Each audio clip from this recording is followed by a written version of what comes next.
ভাটপাড়ার মাত্রালে দাবি মতো টাকা না পেয়ে 3টি সোনার আংটি নিয়ে চম্পট দিল দুষ্কৃতী।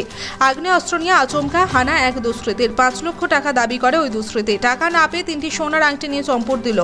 চাঞ্চল্যকর ঘটনাটি ঘটেছে রবিবার রাতে ভাটপাড়া পুরসভার 32 নম্বর ওয়ার্ডের মাত্রাল ব্যানার্জি পাড়ায়। তদন্তে ভাটপাড়া থানার পুলিশ। স্থানীয় সূত্রে জানা গিয়েছে, রবিবার রাতে একটি বেসরকারি সংস্থার কর্মচারী দেবায়নদের বাড়িতে আগ্নেয়াস্ত্র নিয়ে হানা দেয় এক দুষ্কৃতী। সেই সময় দেবায়ন বাড়িতে ছিলেন না, বাড়িতে তার শাশুড়ি মা ছিলেন। ওই দুষ্কৃতী ফোন করে দেবায়নকে বাড়িতে ডাকে।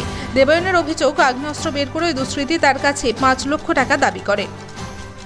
টাকা দিতে অস্বীকার করলে 5 বছরের পুত্র সন্তানের মাথায় পিস্তল ঠেকায় ওই দুষ্কৃতী। এরপর দেবায়নের হাতে 5টি সোনার আংটি ছিনিয়ে নিয়ে চম্পট দেয় দুষ্কৃতী। দেবায়নের দাবি, আগত দুষ্কৃতী তার পরিচিত নৈহাটির বাসিন্দা দেবাশিস মুখার্জি ওরফে ছোটকা। 4-5 বছর আগে দেবাশিস স্ত্রীকে নিয়ে তার বাড়িতে এসেছিল। তখনও তার কাছে টাকা ধার চেয়েছিল দেবাশিস। ওই দিন রাতেই দেবায়ন ভাটপাড়া থানায় অভিযোগ দায়ের করে। অভিযোগের ভিত্তিতে পুলিশ ঘটনার তদন্ত শুরু করেছে। ব্যারাকপুর থেকে বিশ্বজিৎ নাথের রিপোর্ট, বাংলা ইঞ্জিনিয়ার। ঘটনা হচ্ছে, আমার একজন চেনা পরিচিত, সেই ব্যক্তিটি আমার একজন ফ্রেন্ডের থ্রুয়ে পরিচয় আর কি। তাকে আমি 12-13 বছর ধরে চেনা পরিচিত তার সাথে আমার, ঠিক আছে। তা এখন ঘটনাটা হয়েছে হচ্ছে যে সে আমার বাড়িতে আসে, আমি তখন বাড়িতে ছিলাম না।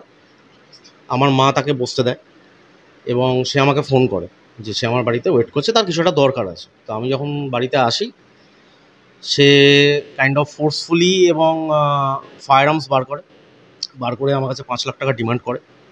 এবং 5 লাখ টাকা ডিমান্ড করার পর যখন আমি তাকে প্রশ্ন করি যে এটা কেন করছিস বা এটা কি দরকার আছে না আছে, তো তখন সে আমার বাচ্চার দিকে গান পয়েন্ট করে এবং আমি ওই সময় একটু নার্ভাসই হয়ে যাই।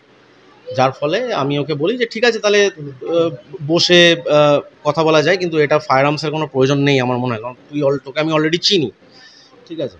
তো তাতে অ্যাডামেন্ট একটা অ্যাটিটিউড নেয় এবং কাইন্ড অফ আমার মাকে অন্য ঘরে লক করে দেওয়ার চেষ্টা করে।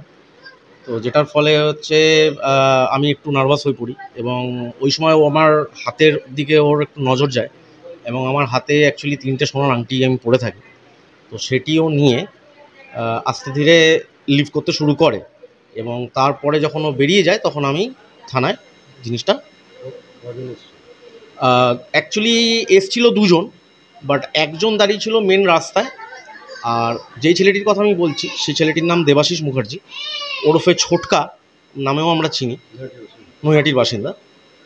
সেই ব্যক্তিটি ঢুকেছিল বাড়িতে, আর আরেকজন যে ব্যক্তি ছিল সে বাইক নিয়ে ওই মেন রোডে ওয়েট করছিল।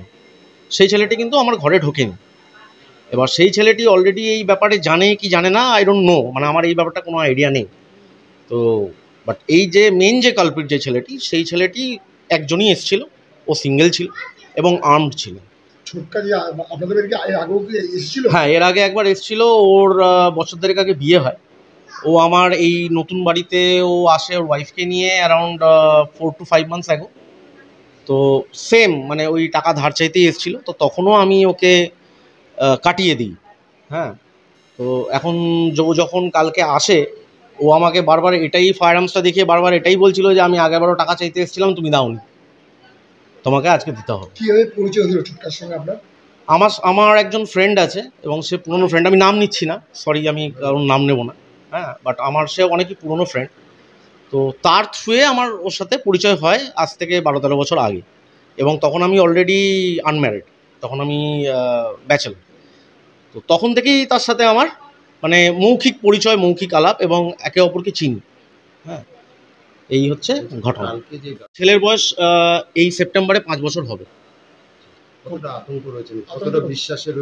আমরা এখনো পর্যন্ত সত্যি আতঙ্কে আছি। আমার ওয়াইফ তো ইনফ্যাক্ট এটাও ভাবছে যে তাহলে এই এলাকাটা কি সেফ নয়, তাহলে কি আমাদের বাড়ি ছেড়ে চলে যাওয়া উচিত অন্য কোথাও। তো যাই হোক, এখন আমি পুলিশ আমার সাথে খুবই কোঅপারেট করেন এবং তারা কালকে সিকিউরিটি বসিয়েও যান বাইরে। বাট এখন ভবিষ্যতে যদিও ফার্দার এই জিনিসটাকে করে, তাহলে এখন কি ব্যবস্থা নেওয়া যাবে না যাবে এখন। হ্যাঁ, একদম।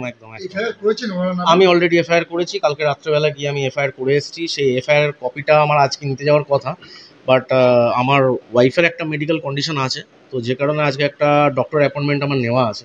পুলিশকে জানাই যে আমার এরকম আজকে নাও হতে পারে, তখন পুলিশ বলে যে ঠিক আছে, আপনি কালকে না আসতে পারলেও পরশুদিন এসে কপিটা অবশ্যই নিয়ে যাবেন। আমার নাম দেবায়ন দে।